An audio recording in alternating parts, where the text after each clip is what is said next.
brought up in the last segment, The Order of Death, the 45-minute film that's on the same DVD with the 2-hour film, Dark Secrets Inside Bohemian Grove, that Texe is in. A few years after I snuck into Bohemian Grove with Mike Hansen back in 2000, our camera guy, Ed Homan, was already out there visiting family in California.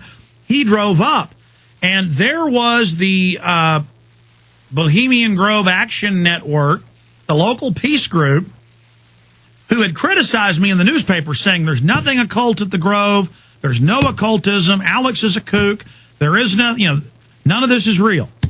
This was the group protesting the Grove. And it turned out they had a witch's cauldron out, were doing chants like Luke Skywalker, believe they were firing force beams in, going, oh, power beam, like a cartoon. And it's the same thing Texe was just talking about. You have this big anti-war group that supports Obama, but really it turns out it's a voodoo group. And that's what Santeria is a white magic variant of that. So going back to Texe Mars, the headline at Infowars.com, voodoo in the White House. And it turns out Obama is very, very scared of this. But again, Obama shouldn't just be singled out. I'm sure they'll say voodoo is the new N-word. You're not allowed to criticize voodoo or you don't like Obama. But Texe, please continue. Well, you mentioned this group, Code Pink.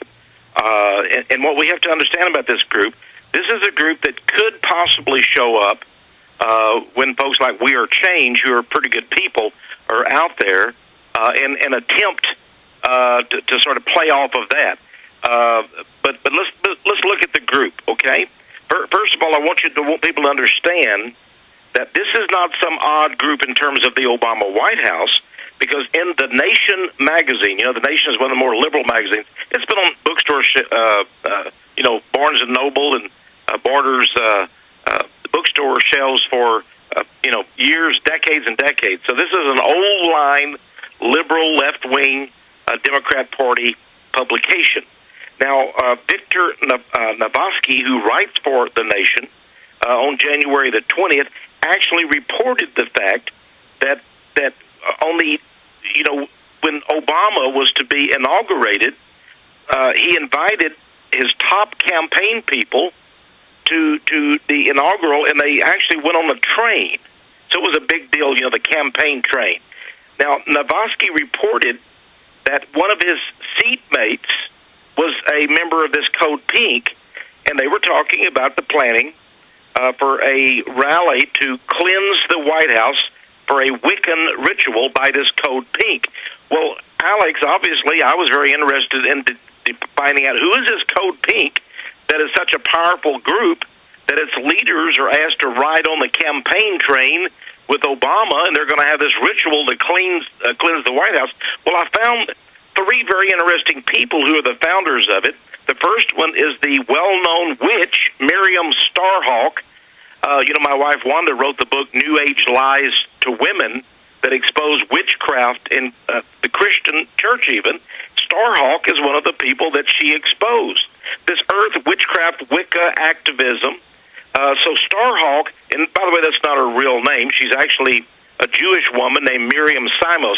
These are 3 Zionist Jewish women. Now, this is what makes it interesting. They claim to be anti-war. They all are big backers of Obama, and they actually did such things as they would go and interrupt Sarah Palin's speeches. They did that on a couple occasions. They once blocked traffic on Golden Gate Bridge in San Francisco. They did a demonstration in front of Fort Hood. That was the Austin, Texas chapter. And by the way, they have some. They put out a book, and they had some big names in the book: Amy Goodman, Janine Garofalo, Nancy Pelosi, Ariana Huffington. All of these people wrote in this Code Pink book, so you can see the power level of this group. Now, the other 2 members are a woman named Jody Evans. Evidently, she held this witchcraft ritual to cleanse the White House. She went down to El Salvador. All of these are communists, socialists. She went down to El Salvador to work with the Zapatistas. Her husband was a wealthy, although most of these women are lesbian. She went down. She had a wealthy billionaire husband. By the way, they're a big supporter of the LGBT, the lesbian, gay, bisexual, transgender agenda.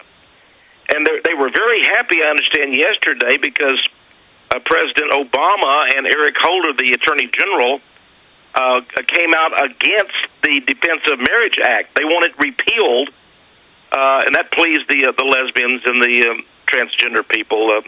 But the big thing about Code Pink, being socialist communist, being part of the Obama campaign funding network, is that they are for a global government, in other words, the New World Order and culture. But now get this, Alex. You know, there's a law right now. If you were to send $50 to some, Arab group that they claim is Al Qaeda, they'd put you in prison, would they not?